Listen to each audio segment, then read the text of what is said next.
మధ్యాహ్నం 2 గంటల వరకు అవును. ప్రసన్న గారు, శ్రీ కళ్యాణ్ గారి ఆధ్వర్యంలో, చదలవాడ శ్రీనివాసరావు గారి ఆధ్వర్యంలో చిన్న నిర్మాతలని సెపరేట్ గా మీటింగ్ జరిగింది. ఎందుకంటే పెద్ద నిర్మాతలు అని చెప్పి 10 మందే పోతున్నారు వాళ్ళు. ఆ 10 మందితోటే పెద్ద ప్రాబ్లం వస్తుంది. ఇక్కడ ప్రాబ్లం అయ్యేది చిన్న వాళ్ళకి. 100 సినిమాలు చిన్న సినిమాలు ఉంటే పెద్ద సినిమాలు 10 ఉంటాయి. సో ఇక్కడ ప్రాబ్లం ఏంది? ఇప్పుడు ఈ రోజు అడిగేది వాళ్ళు ఆ 10 పెద్ద సినిమాల గురించి 30% పెంచంటారు. అసలు చిన్న సినిమానే ఈ రోజు నిలబడడం కష్టం అయిపోయింది. చిన్న సినిమా లేకపోతే కార్మికుడికి అన్నమే లేదు ఈ రోజు. ఎందుకంటే ఇలా 100 సినిమాలు 200 సినిమాలు షూటింగ్ అయ్యేది చిన్న సినిమాలు. ఈ సినిమాల షూటింగ్ వల్లనే వాళ్లకు వేజెస్ దొరుకుతుంది, డైలీ వర్క్ దొరుకుతుంది. పెద్ద సినిమాలు మొత్తం 10 కూడా ఉండవు. ఆ 10 సినిమాల గురించి ఇలా ఇండస్ట్రీని యాక్చువల్లీ ఈ టైంలో ఇండస్ట్రీ ఇస్ వెరీ ప్రాబ్లమేటిక్. ఇలా ఎంత పెద్ద స్టార్ హీరో కూడా జనం థియేటర్ కి రావడం లేదు. ఈ రోజు థియేటర్లు వెలవెలబోతున్నాయి. అసలు సినిమా ఇండస్ట్రీ ఉంటదా పోతుందా అన్నట్టు 2500 థియేటర్లు పోయి 1500 థియేటర్లు అయినాయి. 1000 థియేటర్లు మూతబడ్డాయి, కళ్యాణ మండపాలు అవుతున్నాయి. అసలు సినిమానే ప్రజలు చూడలేని పరిస్థితి వచ్చి రొటీన్ సినిమాలు అయిపోయి ఈ రోజు ఓటీటీకి అలవాటు పడిపోయారు. ఎంటర్టైన్మెంట్ పెరిగిపోయి ఈ సినిమాల ఇంట్రెస్ట్ పెద్ద స్టార్ హీరోలకు కూడా 3 రోజుల సినిమా నడుస్తుంది. సాయి వెంకట్ గారు, మనం చిన్నప్పుడు చదువుకున్న కథల్లో వినే ఉంటాం మనందరం కూడా బంగారు బాతుగుడ్డు అని. ఒకవేళ ఒక్కొక్క బంగారు బాతుగుడ్డు పెడితే అది హ్యాపీగా ఉండేది, ఒకేసారి గుడ్డు కోసేస్తే ఏమవుతుంది? అలాగే సినిమా ఇండస్ట్రీ తీసుకున్న కొన్ని నిర్ణయాల వల్ల ఈరోజు సినిమా ఇండస్ట్రీకి ఇలాంటి ప్రాబ్లం ఫేస్ చేస్తుంది అనుకోవచ్చా? వాస్తవం. ఎందుకంటే మన వాళ్ళు టికెట్లు పెంచడం, అసలు బీసీ సి క్లాస్ లో 20 రూపాయలు 30 రూపాయలు ఒక ఆటో వాడు ఒక రిక్షా వాడు కూడా సినిమా చూసే దాన్ని ఈరోజు హై లెవెల్ చేసి టికెట్లు పెంచడమే పెద్ద దుర్లభం అయిపోయి సినిమాకి ప్రజలు ప్రేక్షకులు దూరం అయ్యారు. నెంబర్ 1. నెంబర్ 2, ఈరోజు అసలు సినిమా కార్మికులు 30% కావాలని ఈ టైంలో వాళ్ళు ఎందుకు చేస్తారో అర్థం కాని పరిస్థితి. ఈ సమయమే కాదు, అసలు సినిమాలు ఏ సినిమా కూడా థియేటర్లో నిలబడట్లేదు. నిన్న మొన్న ఒక నరసింహ సినిమా వస్తే అందులో ఆర్టిస్ట్ లేడు, ఫైట్ మాస్టర్ లేడు, కోరియోగ్రాఫర్ లేడు, all in animation block buster. 4 కోట్ల సినిమా 200 కోట్లు చేసింది.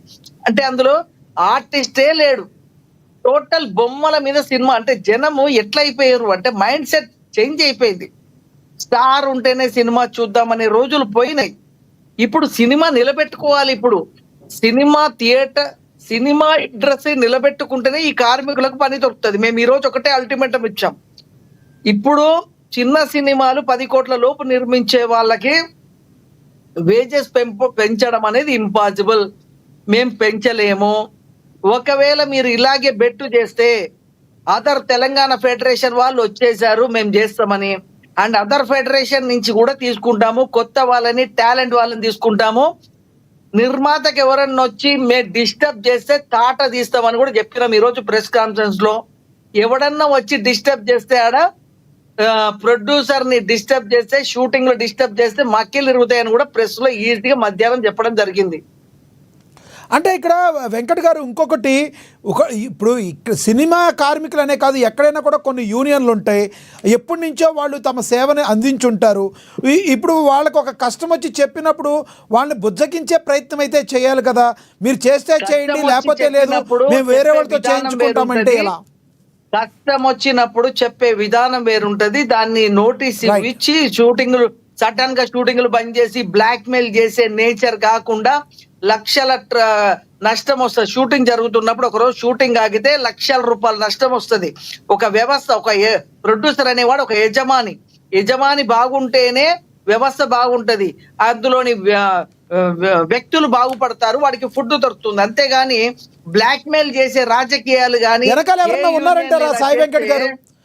వీళ్ళ వెనకాల ఎవరన్నా ఉన్న శక్తి నడిపిస్తున్నారని మీరు నమ్ముతున్నారా? ఇది డెఫినెట్లీ ఇది ఒక రాజకీయంగా చేస్తున్నదే కానీ నిజంగా ఈ టైంలో వాళ్ళకు కూడా ఇంట్రెస్ట్ లేదు. ఇందులో యూనియన్ నాయకులు మరి వాళ్ళందరూ ఎందుకు చేస్తున్నారు, దీని వెనక వాళ్ళకు ఒక రాజకీయ కోణం ఏమైనా ఉందో అర్థం కావట్లేదు.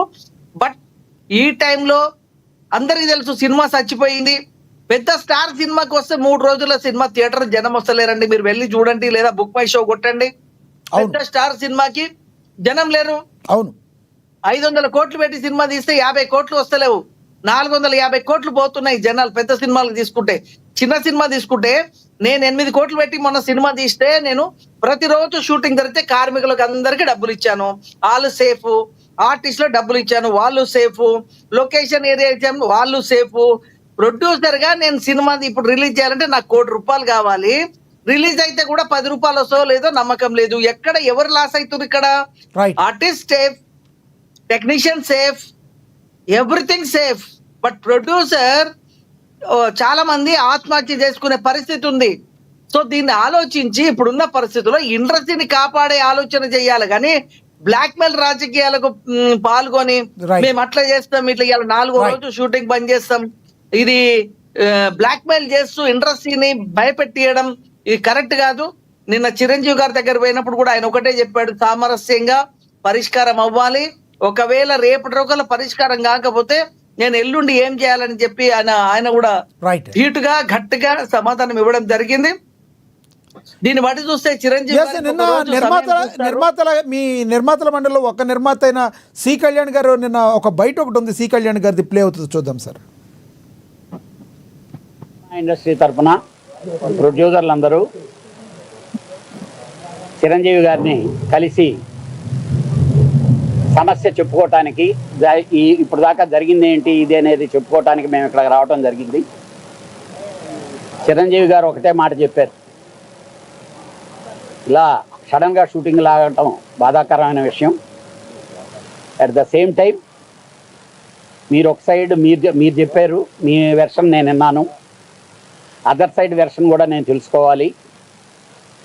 అట్ ద సేమ్ టైం ఆయన సినిమా షూటింగ్ కూడా ఉంది కాబట్టి డెఫినెట్గా నేను ఏం మాట్లాడటం అనేది బాగుండదు.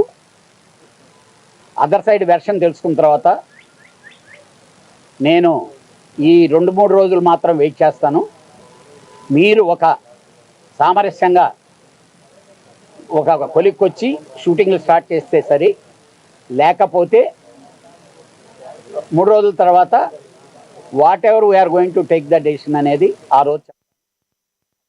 ఎస్, 3 రోజుల తర్వాత చేస్తాను. ఇప్పుడు ఇందాక మీరు ఏవైతే వర్డ్స్ చెప్పారో అవే సి కళ్యాణ్ గారు కూడా నిన్న సేమ్ చెప్పడం జరిగింది.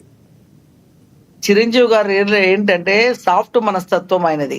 ఆవేశంగా మాట్లాడి ఇమ్మీడియట్లీ ఆవేశ నిర్ణయం తీసుకునే వ్యక్తి కాదు ఆయన. ఎందుకంటే ఇటు నిర్మాత బాగుండాలని, అటు కార్మికులు బాగుండాలని ఆయన 2 వర్షన్లో ఆయన పాజిటివ్గా ఉంటారు. ఎందుకంటే ఇది సామరస్యంగా వెళ్ళాలని అనుకుంటారు.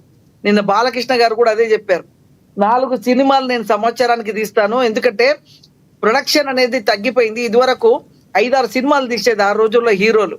ఈ రోజు 2 సంవత్సరాలకు ఒక సినిమా తీస్తున్నారు. థియేటర్కి వచ్చేసరికి 2 సంవత్సరాలకు ఆ సినిమా వస్తే అది ఆడేది 3 రోజులు 4 రోజులు బ్లాక్ బస్టర్ కొడితే తప్ప, లేదంటే 3 days Friday Saturday Sunday Monday తీసేస్తారు. జనం లేరు. 1000 థియేటర్లు రిలీజ్ అయితే ఆఖరికి 100 థియేటర్కి వస్తుంది 4th డే. అంటే ఏమైందంటే ఇక్కడ హీరోలు కూడా 2 సంవత్సరాలకు 3 సంవత్సరాలకు సినిమా తీయడం కూడా ప్రాబ్లం అయింది. కార్మికులకు అక్కడ పని ఎక్కడ తీయాలి? చిన్న సినిమా ప్రొడక్షనే లేకపోతే, ఇలా చిన్న సినిమా మాలాంటి వాళ్ళు తీయకపోతే కార్మికులకు పనేది? అంటే ఇక్కడ ఆలోచించాల్సింది ఏంటంటే ఇండస్ట్రీని బతికియాల్సిన పరిస్థితి ఉంది. ఇది సమయం కాదు.